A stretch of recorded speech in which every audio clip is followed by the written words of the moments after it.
I grew up as an invisible child. Now my parents wanted me back to take up their mess.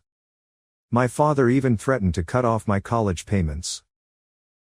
My folks hardly noticed when I started packing and leaving. At the time, I was 25, fresh out of college, and ready to establish my own path. That did not surprise me, however. I had grown up as the youngest of 5 children. When I mention the youngest, I mean significantly younger. The age difference between myself and Emily, the next oldest, was 7 years. Much more distinguished myself from the others. Growing up, I occasionally felt as if I did not exist in their eyes. My siblings' affairs continued unabated, leaving me to handle everything. You've heard of the glass children, those whose siblings demand so much attention that they become invisible or ignored. I guess I was that. My siblings were constantly in and out of hospitals, therapy offices, and treatment programs. I became the youngster who was fine, and hence did not require anything. Because I wasn't sick or struggling like they were, I didn't cause problems, therefore I remained unnoticed. I don't believe it was deliberate. I wasn't given much attention, but I can't claim to have had a terrible childhood. I had food, shelter, and clothing, all the physical necessities I could ask for. But emotionally, I was nowhere. Nobody asked me about my day or if I needed help with my schoolwork. I developed the skill to entertain myself. My pals turned out to be video games, and books were a source of escape. While my brothers were preoccupied with real-world difficulties, I would become engrossed in fictitious universes. I suppose it was a survival tactic, but I had no idea. I remained under the radar because I knew I wasn't causing any difficulties. Unlike others with ailing relatives, I was not required to volunteer as a caregiver. My parents handled it all. I assumed this was their form of protection, but in doing so, they ignored me. I didn't receive much attention, but I wasn't forced to mature too rapidly either. When all efforts are focused on saving one or more children, the one who is not in crisis falls between the cracks. That was me. It was not completely bad. Laura and Sophie had practically saved my life by the time I was 9. Their dwellings were not particularly nice, yet we bonded over this unsaid awareness. We simply understood one another. We didn't need to explain to each other why we felt invisible or disregarded. We would spend hours at each other's homes to avoid family conflict. Laura and Sophie felt more like my own family than the one I was born into. By middle school, we were clinging to one another like lifeboats in a hurricane. High school was not that different. My ties with Laura and Sophie grew stronger, but my relationship with my parents remained distant. We had ups and downs, as do any teenagers, but the 3 of us remained linked. We graduated together and decided to attend the same university. When it came to college, it was almost a given. Of course, we would travel together. It was more about keeping our tiny family than about education or academics. So we did. For years later, we remained inseparable.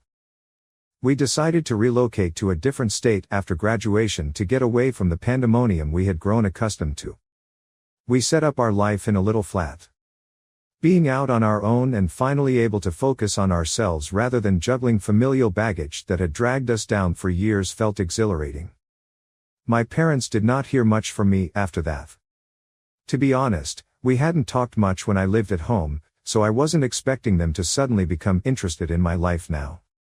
My mother would occasionally contact me, usually something trivial like, "How's work?" or, "What are you up to?" But we rarely spoke, never about anything serious. Regardless, it was better that way. At least I thought so. I no longer needed their attention. Laura and Sophie were sufficient. We all had our own lives and goals, and for once, I did not feel like an abandoned child. I felt immense joy in having started my own modest family. That began to alter last year, when my mother called. It was several days before Thanksgiving. I hadn't spoken with her on the phone in almost a year, so when her name appeared on my screen, I knew something was wrong. Phone calls always prompted inquiries. She last contacted me to inform me about one of my sister's funeral plans. She immediately inquired as to what time I was leaving for Thanksgiving. To put it plainly, I was confused. First and foremost, we rarely observed holidays, so I had no idea they were even celebrating Thanksgiving. Growing up, I could count on one hand how many times we celebrated Thanksgiving and Christmas. Simply said, that was not characteristic of our family. Hearing her inquire in that manner felt entirely out of place, considering our long-standing traditions. I told her I was not going to come. I'd made plans months ago. Laura, Sophie, and I had planned a ski vacation. There was no way I could cancel with 3 days' notice. Aside from that, I live 2 states away and cannot afford a last-minute flight ticket. My mother did not comprehend. When I tried to explain it to her, she acted as if I was being deliberately difficult, guilt-tripping me by claiming she would be alone. My father was visiting my brother Mike at the institution where he works on Thanksgiving. Apparently, my father would be gone for much of the day, leaving her alone. Okay, I understand. She gave me 3 days' notice, but I understand why she wanted company. She expected me to drop everything. When I told her again that I couldn't make it, she grew upset, implying that I didn't care about the family. She accused me of selfishness. She then hung up on me. I sat there for quite a long time, feeling an odd combination of guilt and hatred. Though I felt bad for leaving her alone, where had they been for me all these years? After months of not hearing from them, I suddenly felt horrible for not dropping everything to return home. I browsed through my old books, seeking for anything I might have overlooked, but there was nothing. There was no mention of Thanksgiving or a desire to see me, just a last-minute guilt trip, which perplexed me more than anything else. Later that evening, I texted her, notifying her that I would also be unable to attend Christmas. We had another excursion planned. I said I'd love to catch up after the new year, but she never responded. I tried to be courteous. Not surprisingly, I attempted for a few days to get rid of the peculiar sensation that had crept into my stomach, but it persisted.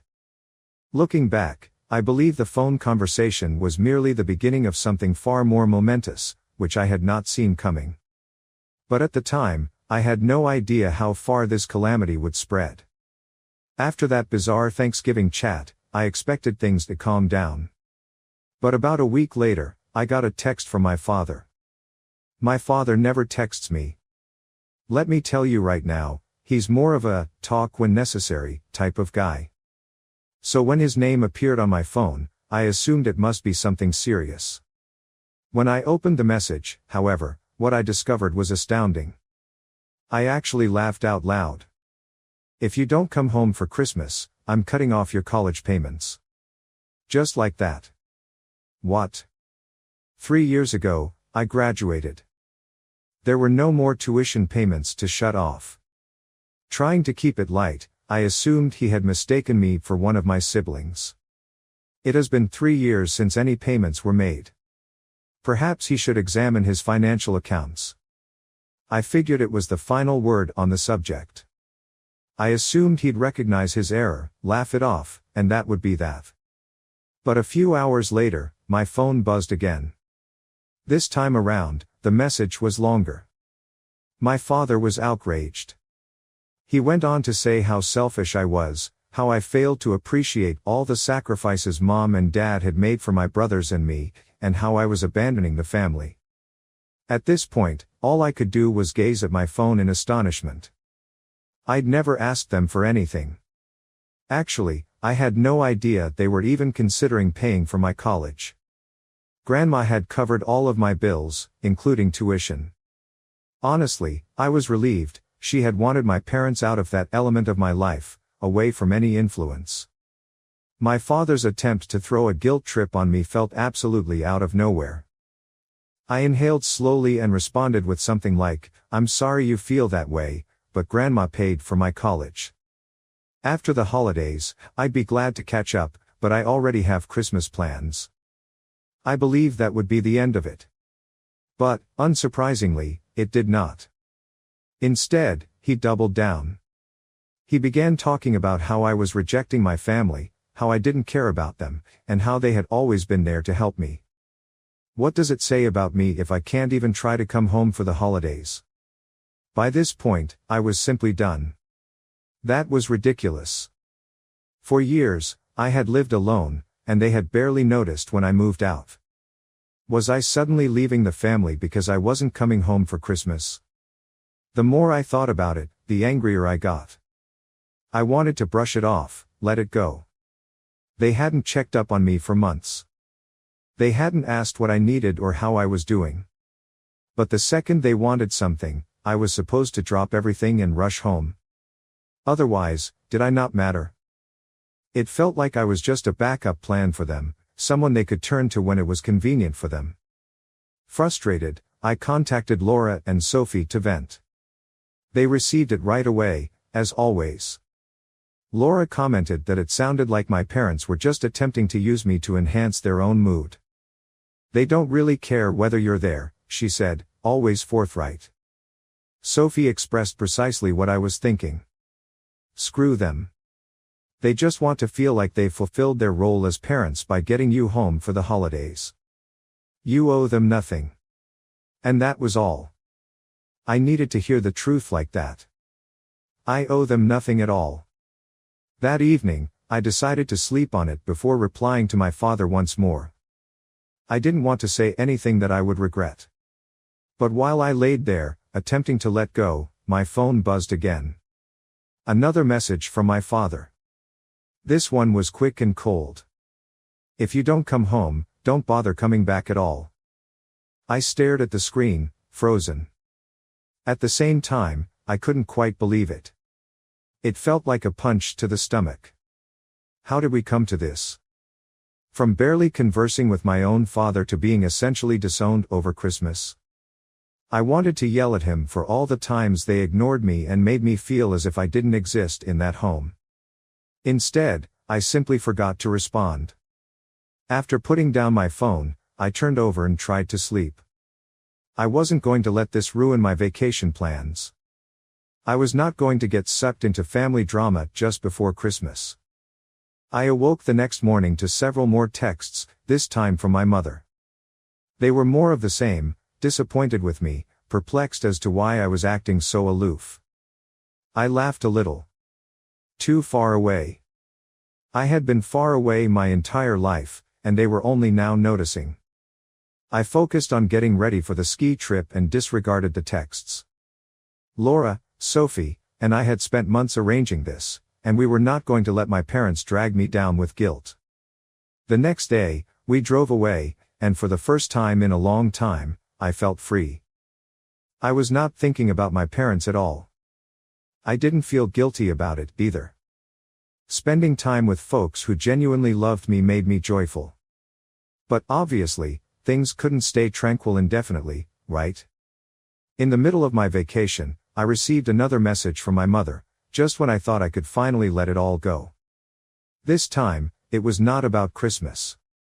She warned that if I didn't return home soon, they'd have to make future decisions without me, which I didn't like.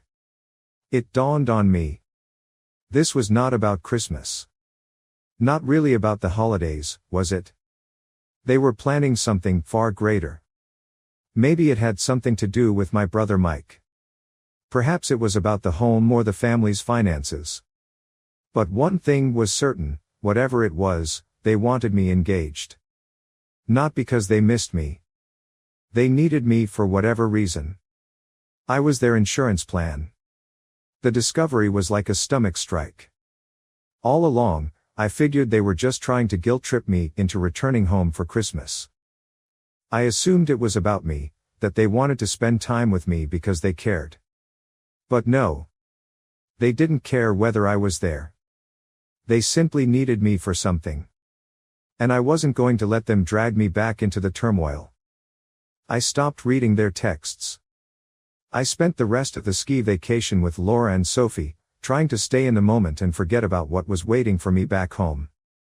We skied, laughed, and drank too much hot chocolate. It was exactly what I needed to feel re-energized. But the tranquility would not last. I got home after the ski trip and attempted to get back to normal.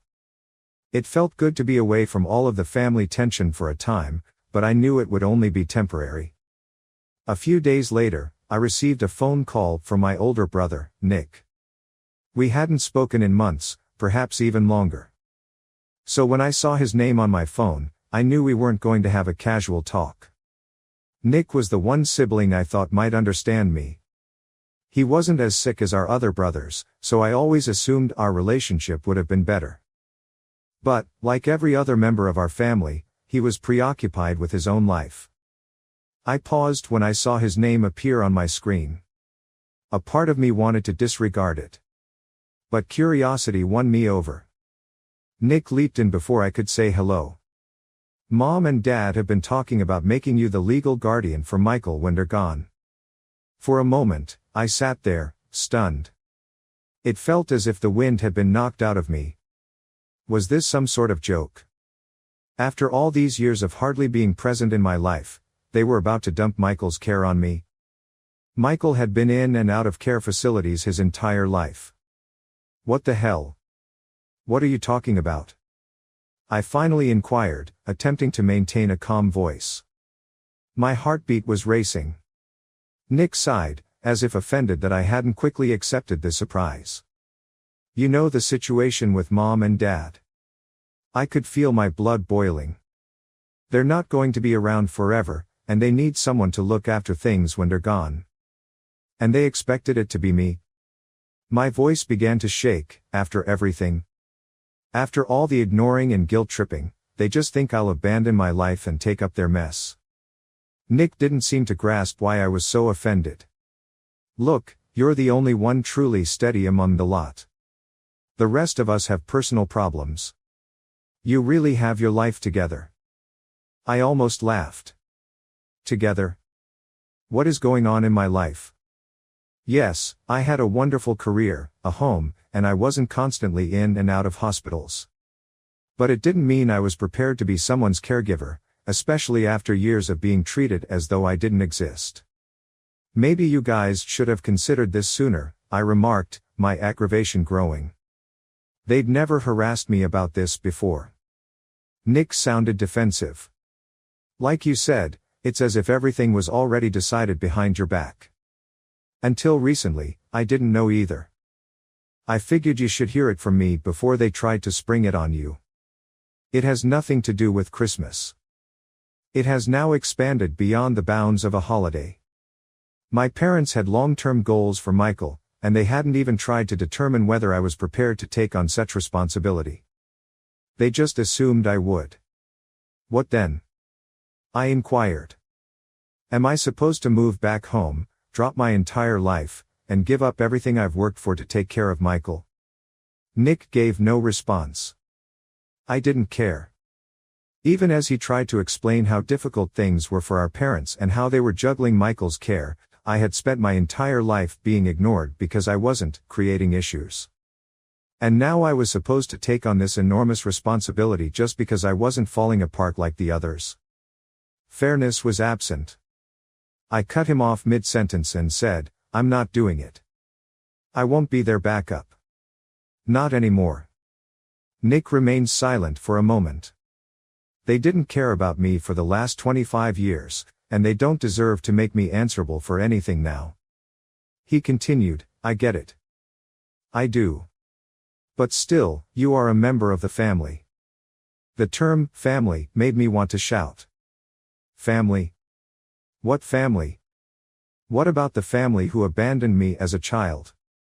The family that only approaches me when they require something? Yes, I was a member of the family, but only when it suited them. They turned their backs on me a long time ago, I said, my tone harsh.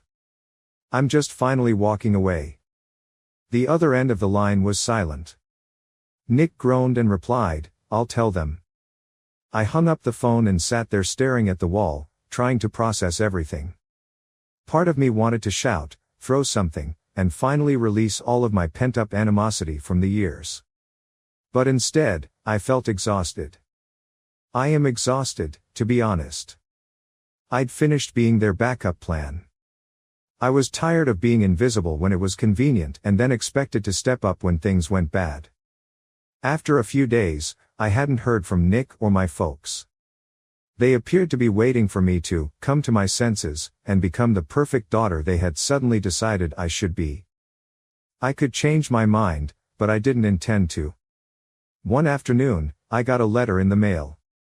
I had my own life, and I was not going to let them impose their problems on me.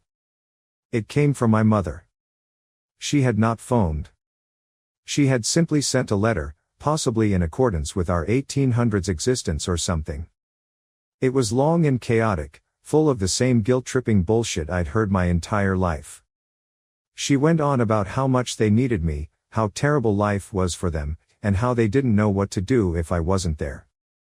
However, it was the letter's final phrase that really irritated me.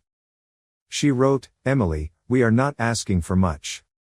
That is when it dawned on me. Someone needed to cover for the family while they were gone. It had nothing to do with them missing me. It was not about wanting me in their daily life. This was about the necessity for someone to clean up their mess after they went. Convenience was the driving factor. Not love. No connection. I was the only one who wasn't falling apart, so they expected me to mend things. I ripped up the letter and threw it away. I thought I'd hit my limit as I folded up my mother's letter. I was finished. There was nothing further to say to them. Years of neglect. Using me whenever it was convenient. And now they expect me to carry their burdens? Absolutely not. I decided that was the end of it. After trashing the letter, I blocked their phone numbers. Of course it was not. A few weeks later, when I blocked their phones, I received a knock on my door. It was a weekday, so I didn't expect anyone. Initially, I figured it was a delivery. But as I unlocked the door, my mother was standing there, as if she had every right to be on my porch. I froze. I didn't know whether to listen to her or shut the door in her face. She looked different, perhaps older. Or simply more worn out. Whatever it was, she wasn't the woman I grew up with. I wasn't sure if it was the years, the stress, or something else. I still had no compassion for her. Not after all. "This is where you work?" I inquired, trying to keep my voice steady. She didn't respond right away. She merely stood there, staring at me as if she didn't recognize me. "We need to talk, Emily," she finally said. I groaned. "No, we truly do not.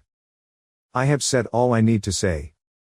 She took a step forward, as if she were about to enter, but I did not move. After all the guilt trips and deception, I determined I was not going to let her in. Her voice softened as she realized I wasn't moving. "Your father's condition is growing worse. He's in and out of the hospital. We have no idea how long he has left, Emily." I had no idea what to do. She had been waiting to play this card, "Your father is dying." She said nothing directly, but I understood what she was trying to convey. "And don't worry, I'm not merciless." I didn't want my father to suffer, but after everything they had put me through, I couldn't just drop everything and run to their side like a docile child. "I'm sorry," I answered calmly. "But this is not my issue. Years have gone by with you and Dad figuring this out. You cannot simply show up now and expect me to make everything right." She looked at me like I'd slapped her. "I'm not asking you to fix anything," she explained. "I just need you there for the family." That word, family, again. I almost laughed. Which family? The one who turned away from me 25 years ago. The one that only speaks to me when they need something. Mom, that is not family. That's manipulation. For a moment, I expected her to disagree, but instead she began crying. My mother started crying right there on my porch, and I didn't know what to do. Yet, I couldn't just stand there and watch her cry. I wasn't going to invite her inside. "Look," I murmured, my tone softening despite myself. I understand this is hard for you. I really do. But I am not your backup plan. I'm not the one who will come running to fix everything.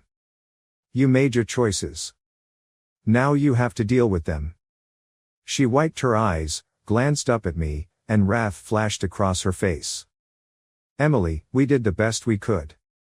You have no idea what it was like raising all of you and juggling everything. We were trying to keep everyone else alive, and we ran out of time for you. I'd heard the exact same justification a million times before. My voice sounded firm. That's not my fault, I said. You decided to have 5 children. You decided to leave me behind and focus on everyone else. That was not my choice. That was yours.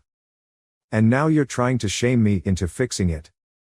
Mom, I'm not going to do it. She looked at me for a long time, as if she didn't recognize me.